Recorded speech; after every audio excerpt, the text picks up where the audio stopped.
और भाई लगे कि नहीं लगे? अब तक तो लग ही गया होगा, क्योंकि भाई तुम लोगों ने AITS 15 दिया है, ठीक है, और मैं भी AITS 15 दिया हूँ। और मुझे ये नहीं समझ आ रहा है कि नीट में बचे हैं अब आज से 10 दिन, और जैसे जैसे पेपर पास आ रहा है तो इन लोग का लेवल बढ़ते जा रहा है AITS का। मतलब तुम सोचो, जो स्टार्टिंग में AITS होते थे, स्टार्टिंग में पहला जो पेपर आता है AITS का, वो थोड़ा सा अच्छा था, और इधर जो आ रहा था बीच में वो सारे तो मतलब आसान ही थे, सच बहुत सारे टफ नहीं थे। लेकिन आज का पेपर, पिछले 2 पेपर से मैं देख रहा हूँ, आज का पेपर भाई था कुछ मतलब तुम सोचो, फिजिक्स करने में डर लग रहा था मुझे कि गलत ना हो जाए भाई, ऐसा पेपर था, ठीक है।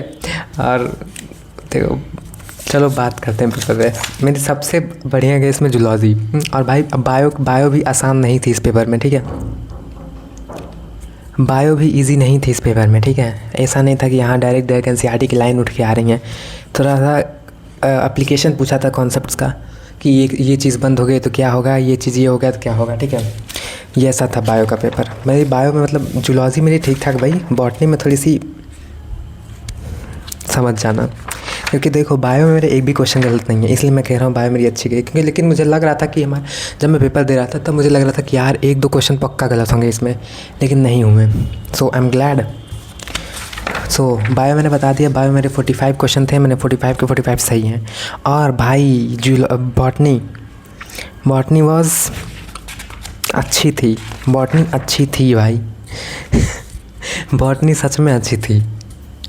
नहीं हो रहा था, मतलब हर एक क्वेश्चन में सोचना पड़ा था। ऐसा मतलब ऐसा बहुत कम ही क्वेश्चन था जो कि डायरेक्ट, जैसे कि ये राइबोसोम वगैरह वाला क्वेश्चन थे, वही सिर्फ डायरेक्ट हो रहे थे। बाकी सारे क्वेश्चन में सोचना पड़ रहा था। कुछ क्वेश्चन मैंने फिर से वही चीज़ें रिपीट किए मैंने, सही मार्क करके, सही मतलब आंसर सही सोचा लेकिन ऑप्शन गलत मार्क कर दिया। ऐसे फिजिक्स में भी हुए हैं 1-2 क्वेश्चन। तो बायो वॉज मतलब मॉडरेट थी। कितने क्वेश्चन गलत हुए मेरे यार?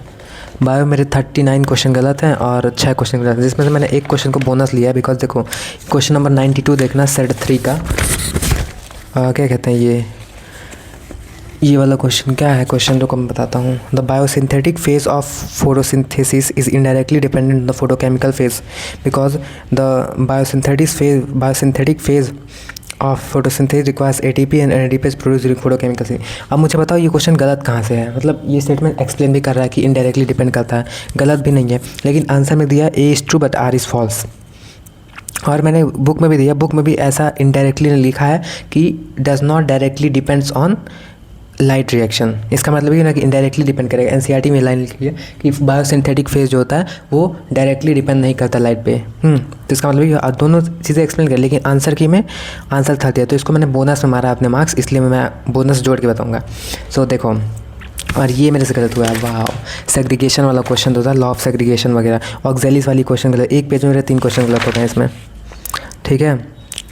और भाई ये पूछा था यार, कहाँ गया साइंटिस्ट वाला, who among the following does not work with, नहीं, scientist was not involve in the breaking the entire body of molecular. ये मेरे को लग रहा है वो जो एपिलॉग वाला क्वेश्चन, वो पैराग्राफ होता है ना हर एक यूनिट के पहले, उसमें से क्वेश्चन है ये, क्योंकि मैंने ये नाम तो मतलब पढ़ा था मैंने उसको, लेकिन फिर भी गलत हो गया। सो 39 क्वेश्चन बॉटनी में मेरे सही हैं और 6 क्वेश्चन गलत हैं। Now let's talk about chemistry. Chemistry में क्या बताऊँ तुम लोग को, ऐसे ऐसे क्वेश्चन मेरे गलत हुए हैं कि मैं क्या ही बताऊँ। तुम ये सोचो, ये देख रहे हो क्या कहते हैं, ये 89 क्वेश्चन पे क्या कहते हैं, और कहाँ गया ये, इसमें नाइट्रोजन की हाइब्रिडाइजेशन पूछी थी मैंने स्टार्टिंग में। अब तुमको दिख भी रहा होगा, यहाँ पे मैंने स्टार्टिंग में sp2 मारा है, लेकिन इससे ज़्यादा दिमाग लगा के sp3 मार दिया मैंने, गलत हो गया 1 नंबर। ये देखो ऑक्सीडेशन स्टेट वाला क्वेश्चन गलत हुआ है। पूछा है ऑक्सीडेशन स्टेट इंक्रीजिंग ऑर्डर में, और मैंने उसको उल्टा लगा दिया, इंक्रीजिंग डिक्रीजिंग। मतलब ना सोचो, नीट में सिर्फ 10 दिन रह रहा और मेरे से ऐसी ऐसी गलतियाँ हो रही हैं। वाह, क्या ही कैसे क्या होगा मेरा। Which of the following is not actinoid, मतलब दोस्तों अच्छा आसान क्वेश्चन जो थे वो तो मेरे गलत होने ही हैं, हुआ ही है वो। Which of the following is not actinoid, इतने सही से मैंने इसको निमोनिक से मैंने याद करके गया था, लेकिन उस टाइम पे याद ही नहीं आया। मेरे को लग रहा था क्यूरियम, तो मैंने सुना ही नहीं नाम, इसलिए मैंने क्यूरियम मार दिया। Oh my goodness, wow.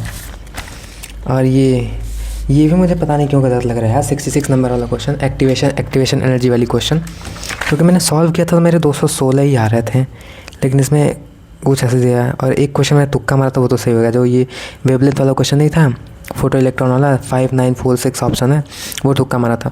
और भाई जितने फिजिकल के 2 क्वेश्चन थे, 60वां नंबर और 62, जो एक ही रिलेटिव लोअरिंग और वेपर प्रेशर पूछा था, और दूसरा वाला बेंजल्डिहाइड का रिएक्शन वगैरह करा के पूछा था। ये दोनों मतलब दूसरा वाला तो मेरे को समझ नहीं आया, बेंजल्डिहाइड समझ नहीं आया, मैं रिएक्शन कराऊँ तो बनाऊँ क्या। और पहला वाला जो प्रेशर हो रहा था उन्हें दो बार मैं सोच रहा हूँ कि कैसे सॉल्व होगा है, वोल्ट फ्रैक्शन तक तो निकल जा रहा है, उसके बाद क्या होगा, इसलिए मैंने उसको छोड़ दिया। आसंसल रीजन में फिर से वही गलती हुई, जहाँ पे मैं सोचता हूँ, हर बार मेरा ही है, जहाँ पे मैं सोचता हूँ कि एक्सप्लेन कर रहा है उसको, तो आंसर में लिखा रहता है डज़ नॉट एक्सप्लेन, और जहाँ पे मैं मार देता हूँ कि एक्सप्लेन किया है तो वहाँ पे आंसर रहेगा नॉट एक्सप्लेन, और जहाँ पे नॉट एक्सप्लेन मारूंगा वहाँ पे रहेगा एक्सप्लेन्ड। और मेरे से ये क्वेश्चन पर ये पता नहीं क्यों गलत हुआ है 54, इसको मैं सॉल्व करा तो मेरा 16 ही आ रहा था, मतलब -0.06 आंसर, लेकिन फिर भी गलत हो गया। सो मार्क्स की बात करें, देखो केमिस्ट्री मेरे 37 क्वेश्चन सही हैं, 6 गलत हैं, 6। और भाई मैंने अटैम्प्ट तो मैंने कितने किए हैं, 34 क्वेश्चन में फिजिक्स में अटैम्प्ट किए हैं, जिसमें से मेरे 7 गलत हो गए। अब मैं क्या बताऊँ इसमें कैसे गलत हुआ है।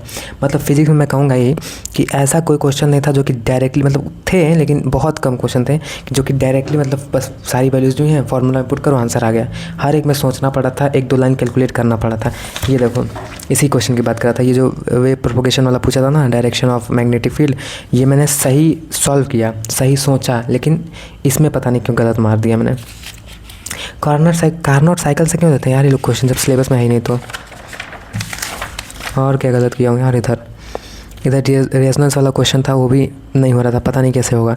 ये सारा कैलकुलेशन वाला क्वेश्चन, इसको देखो ये एक बार क्वेश्चन और आ चुका है, ये वाला, इसको मैंने सॉल्व किया तो मेरा 10 मेगा, मतलब 1 के आसपास आ रहा था, 10 मेगा इलेक्ट्रॉन मेगाहर्ट्ज़ के बराबर आ रहा था। अब आंसर दिया 100 मेगाहर्ट्ज़। आई डोंट नो क्यों ऐसा क्यों हो रहा है। ये तो मैंने डायरेक्ट ही इधर देखो, एक पेज में 3 क्वेश्चन छोड़े हैं, जो मार्क सर्कल किए हुए हैं ना क्वेश्चन, वो सारे मैंने छोड़े हैं। सोचो टाइम ही नहीं मिल रहा था यार। ये question number 18, particle of mass है thrown with initial velocity, u projection बताओ, एंगुलर मोमेंटम और टॉर्क का रेशियो बताओ। ये भी नहीं किया हूँ मैं, आई डोंट नो क्या आ रहा था भाई। और ये क्वेश्चन भाई, ये तो एक बार ऐसा क्वेश्चन कैपेसिटर के लिए था, सेम रेजिस्टेंस वाला जो था, और इस बार रेजिस्टेंस के लिए आ गया। अब ये मेरे से सॉल्व ही नहीं हो रहा, मैं सोच रहा हूँ कैसे इसको रीड्रॉ करूँ, हो ही नहीं रहा।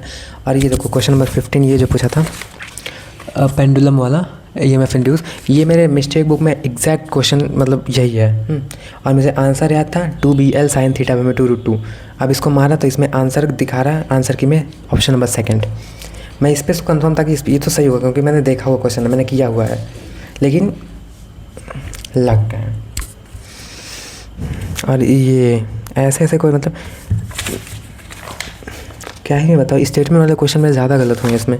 और मैं तुम सोचो, मेरी पेपर करते करते मेरा पेपर भी फट गया, और जो फटना चाहिए वो भी फट गया, समझ जाना। तो बात करें, 27 क्वेश्चन मेरे सिर्फ सही हैं केमिस्ट्री में, फिजिक्स में 27 क्वेश्चन मेरे सही हैं, 7 क्वेश्चन गलत हैं। सो टोटल 101 मार्क्स मेरे बन रहे हैं। और टोटल मार्क्स तुम लोग कैलकुलेट कर लेना, आई डोंट थिंक कि मैं बताऊंगा यहाँ। So that's it. और भाई एक AITS बचा है और एक प्री नीट बचा है। मेरे को लग रहा है प्री नीट जो होगा 26 तारीख को, वो भी AITS ही है। सो लेट्स सी कि उसमें देखते हैं क्या होता है। और भाई मतलब पेपर थी बढ़िया था, बढ़िया क्या, थोड़ा सा टफर साइड में था, क्योंकि क्वेश्चन नहीं हो रहे थे मेरे से ना, इसीलिए मैं कह रहा हूँ। So that's it. और भाई बताना तुम लोग भी कैसा हुआ तुम लोग का paper. All the best, bye.